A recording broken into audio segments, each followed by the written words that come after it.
ท่านกำลังรับฟังสถานีวิทยุพระพุทธศาสนาคณะสงฆ์อำเภอฝางต่อจากนี้ไปขอเชิญท่านรับฟังรายการธรรมะประทีปสองทางดำเนินรายการโดยหลวงพ่อพระครูจิตานุรักษ์หลวงพ่อเจ้าคณะอำเภอฝาง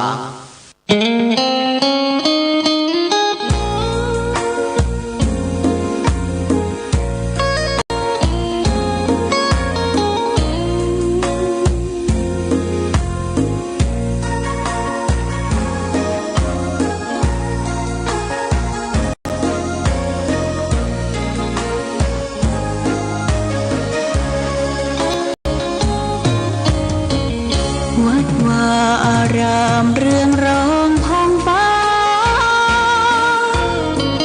สืบสานนานมาล้านนาแดนไทยวัดพระบาทอุดมน้ำบ่อสาวาเล่าขานกันมานานไกลศาสนายิ่งใหญ่ของชนชาวไทยพระพุทธบาทจำลองของพระสัมมาองค์พระศาสดาพุทธบูชากราบไหว้องค์พระเจ้าฝางอุดมศิลป์ผู้สร้างสรรค์มานานไกลนามอุดมก้องไปสมในฉายาก่อนเป็นวัดร้างโบราณสืบสาน2524พระมหาราชครูเกษราปัญญาปรมาติกาจารย์จากวัดดับภัยเชียงใหม่สืบสานเวลาผ่าน131 ปีนานไกลวัดพระบาทอุดมรุ่งเรืองงามตาเจ้าน้อยบุญธรรมสาขาหลวงบวงเชียงใหม่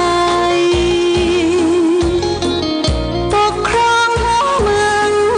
ฟ้าทุ่มเทแรงกายแรงใจทุกชาติพันธุ์รวมใจรักษามัคคี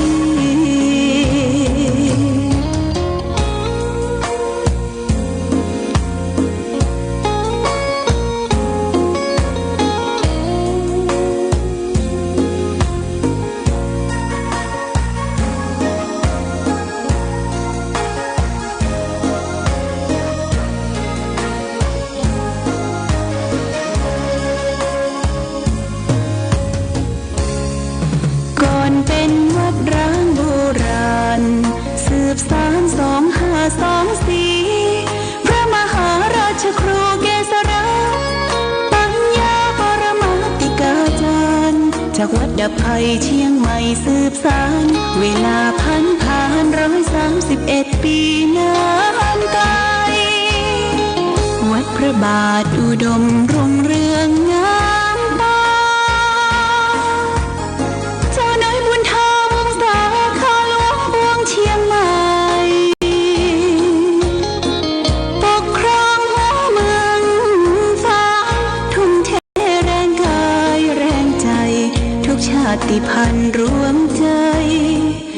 รักษามัคคี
ศรัทธาสาธุชน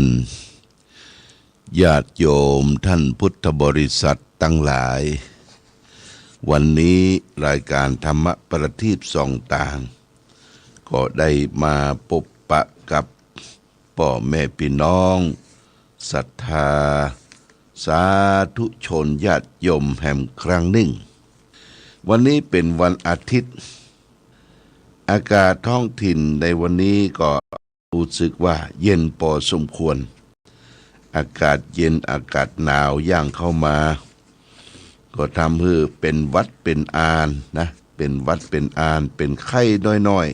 ๆญาติโยมอันนี้ก็ได้รับผลกระทบติดมาภาพก็เป็นไข้เป็นหวัดเป็นอาญเสียงจะพัดเพี้ยนไปบ่เหมือนเก่าเหมือนเดิมเนาะก็อุตส่าห์ฟังไป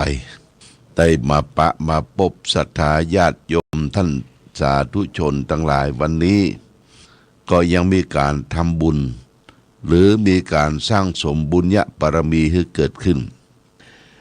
วันนี้จะเอาสารธรรม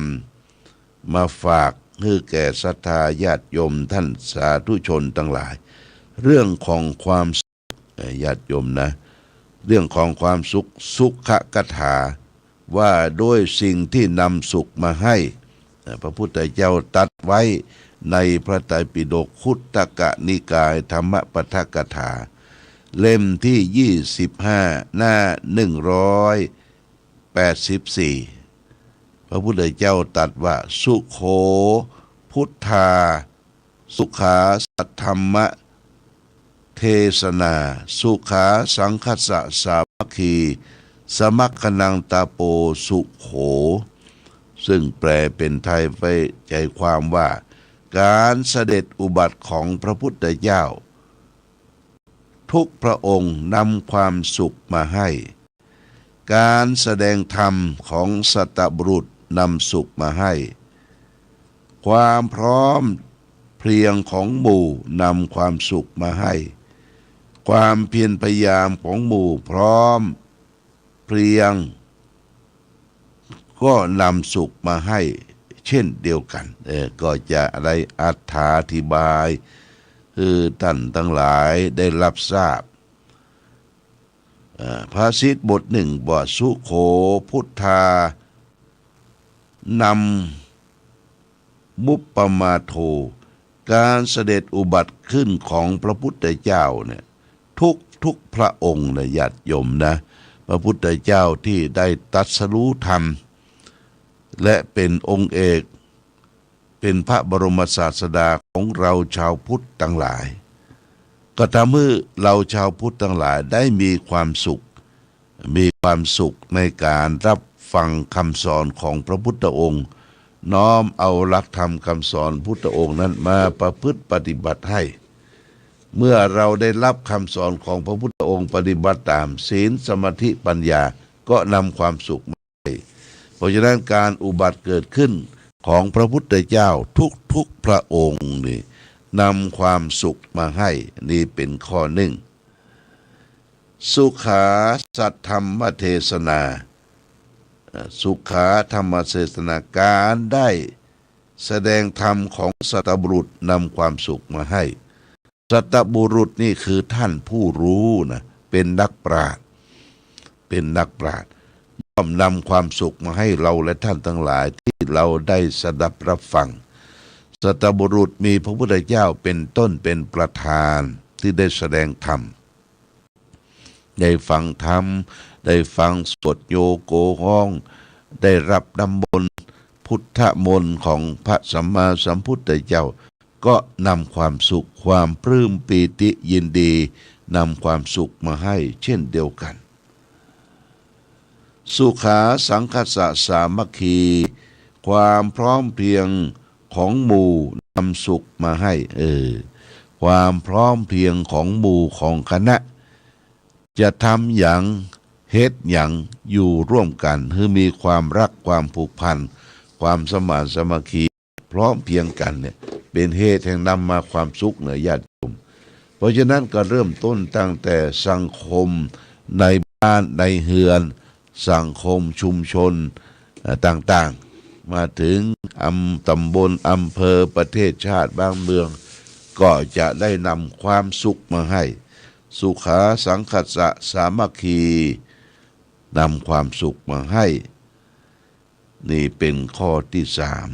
ความพร้อมเพรียงของหมู่ของคณะข้อที่สี่สมัคคานังตะโปสุโขความเพียรของผู้พร้อมเพรียงเนี่ยนำสุขมาให้ความเพียรพยายามนะญาติโยมของหมู่ของคณะความพร้อมเพรียงเนี่ยนำสุขมาให้เพราะฉะนั้นเหตุที่จะเกิดความสุขนี่ก็การที่เราได้มาพบพระพุทธศาสนามีพระบรมศาสดามีพระพุทธเจ้าของเราได้มาตรัสรู้ธรรมและนอกจากนั้นก็เราได้ฟังธรรมฟังพระธรรมเทศนาก็สามารถที่ชำระจิตใจของตนเองชโลมจิตใจตนเองได้ยินได้ฟังนำสุขมาให้และความพร้อมเพรียงของหมู่ของคณะทุกท่านทุกคนตั้งแต่ครอบครัวพ่อแม่ลูกหลานญาติมิตรพี่น้องวงวานเป็นเหตุแห่งความสุขและความเพียรพยายามของหมู่ของคณะความเพียรพยายามเนี่ยอย่าใดเขาจะเพียรพยายามที่จะให้มีความสุขเกิดขึ้นกับหมู่กับคณะก็นำความสุขมาให้เพราะฉะนั้นสาเหตุที่จะนำความสุขความเจริญมาสู่เฮานี่ก็ดังที่ได้อธิบายคือท่านทั้งหลายได้รับทราบเอาเรื่องของว่าโดยธรรมดาของคนดีนะเนี่ยญาติโยมนะเฮาคนดีเนี่ยมันเป็นคนดีจะใดมันดีหลายอย่างดีหลายประการแต่พระพุทธเจ้าตรัสไว้ในพระไตรปิฎกคุตตกนิกายธรรมปฐกถาพระไตรปิฎกเล่มที่21หน้า1978พระพุทธเจ้าตรัสว่ากโรนติเหเตสะชีนังสะคาโรปันนังระชันตาสตะเมสะธรรมโมนี่แปลว่าแท้จริงเพื่อนย่อมสละชีวิตทำเพื่อเพื่อนได้นี่เป็นธรรมดาของคนดีนะญาติโยมนะบอกว่าธรรมดาของคนดีเนี่ยพูดว่าแท้จริงนะแท้จริงเพื่อนย่อมสละชีวิตทำเพื่อเพื่อนได้นี่เป็นธรรมดาของคนดีคำว่าสละชีวิตคือแก่เพื่อนแก่คนที่ฮักกันเนี่ยบ่ใช่สละชีวิตคือตายไปบ่ใช่ญาติโยมเฮามีอย่างอนุเคราะห์สงเคราะห์ช่วยเหลือเฟื่อฟายสละซึ่งกันและกันเมื่อเฮายังมีชีวิตอยู่ร่วมกันคนเฮาจะหันอกหันใจกันนี่ก็ดูที่ความเสียสละช่วยเหลือเมื่อได้เกิดทุกข์ได้ยากลำบากอยากกั้นช่วยเหลือเฟื่อฟ้าซึ่งกันและกันนะพระพุทธเจ้าทรงยกย่องว่าเป็นคนดีนะเป็นคนดีในทางคติในทางพระพุทธศาสนาไม่ใช่ว่าเพื่อนเฮาถูกหายนะความเสียหายไปย่ำไปยีให้เขาได้รับความเสียหายต่อไปแหมคือต้องไปมะกันช่วยเหลือเฟื่อฟ้าซึ่งกันและกันเนี่ยอย่าบัดทิ้งกันไว้ในข้างหลังมีอย่างก็ช่วยกันคนละไม้ละมือเฮาเลยว่าถือว่าเป็นคนดีอย่างนี้เป็นต้นนะญาติโยมนี่พระพุทธเจ้าก็ตรัสว่าธรรมดาของคนดีเนี่ยนะคือเขาจะต้องเสียสละมีอย่างช่วยเหลือเฟื่อฟ้าซึ่งกันและกันอนุเคราะห์สงเคราะห์บ่เหลือบากว่าแหงบ่แย่อย่างคือมันมีอัตตาตนตัวเรียกว่าเอาตัวเองเป็นใหญ่แล้วก็เอาเปรียบคนอื่นเก่า ญาติโยมนะคนที่เอาเปรียบคนอื่นเก่าเนี่ยมันเป็นหันประโยชน์ส่วนตัวประโยชน์ส่วนตัวนี่พระพุทธเจ้าว่าเป็นคนไม่สะอาดอสุจีมนุษย์มนุษย์ผู้เห็นประโยชน์ส่วนตนเป็นคนไม่สะอาดเฮายกตัวอย่างง่ายๆนะญาติโยมเปิ้นฮื้อมาแบ่งของนะเอาเนี่ยตัวเจ้าเปิ้นได้ของมาละได้ของสิ่งนั้นเอาญาติโยมช่วยกันแบ่งเด้อคนนี้เป็นคนแบ่งนะญาติโยมแบ่งเป็นปุ้นตกปุ้นมันโอ้ยังมันเหลือนักได้นัก นี่หันประโยชน์ส่วนตัวเปิ้นแบ่งจิ้นควายตายห้าแต่ก่อนเนี่ยจิ้นควายตายห้าเปิ้นจะไปปาดแบ่งกันเป็นหุ้นเพื่อเอามาย่างเอามาประกอบอาหารก่อนคนนี่ลำบากยากกั้นกันแบ่งเป็นหุ้นตัดมันในหุ้นได้นักได้ใหญ่เหลือเปิ้นเนี่ยหันประโยชน์ส่วนตัวละอย่างก็เคาะเข้าโอ่งจะหมดเคาะเข้าโอ่งให้หมดนี่หันประโยชน์ส่วนตนส่วนตัวนี่ต้องระมัดระวังญาติโยมนะกินเพื่อแผ่ซึ่งกันและกันเนี่ยญาติโยมคือแบ่งปันความสุขคือแก่ศรัทธาญาติโยมสาธุชนทั้งหลายอย่าไปทิ้งกันอย่าไปขว้างกันอย่าไปว่าฮือกันอยู่ด้วยกันเพื่อนนี่ต้องอาศัยซึ่งกันและกันอันนี้ลักษณะของคนดีคนดีอยู่ที่ไหนตกน้ำบ่ไหลตกไฟบ่ไหม้มีคนยกย่องสรรเสริญได้ญาติโยมคนดีนะตกน้ำบ่ไหลตกไฟบ่ไหม้มีคนยกย่องสรรเสริญเทวดาคุ้มครองรักษาตรงกันข้ามกับคนหันประโยชน์ส่วนตัวญาติโยมหันประโยชน์ส่วนตัวหันแก่ได้แก่ตนแก่ตัวมีอย่างเอาเปรียบเปิ้นเนี่ยเปิ้นว่าโอ้บ่ให้ดีเท่าที่ควรนะเราต้องเสียสละช่วยกันองค์พระสัมมาสัมพุทธเจ้าของเรานี่เป็นอาทิเป็นตัวอย่างพระองค์ที่เป็นนอเนื้อกษัตริย์อยู่ในพระราชวังกรุงกบิลพัสดุเนี่ยญาติโยม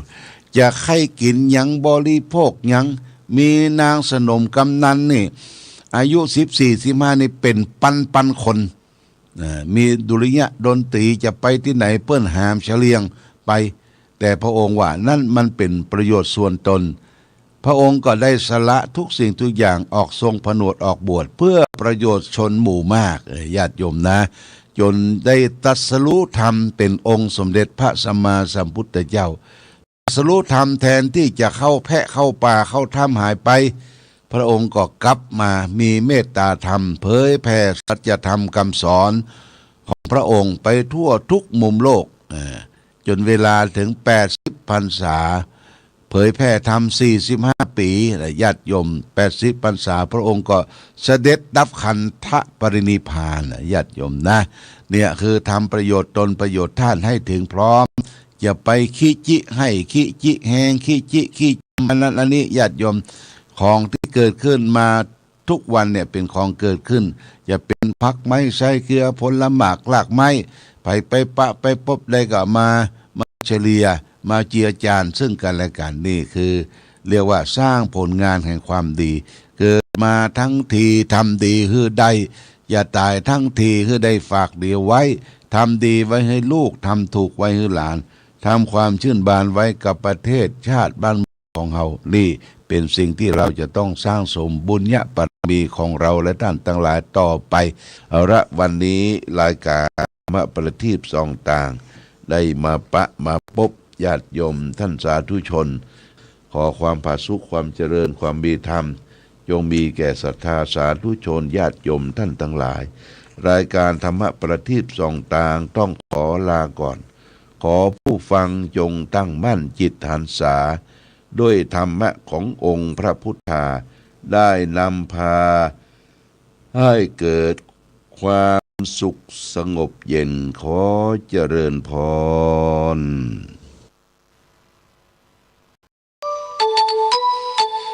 Thank you.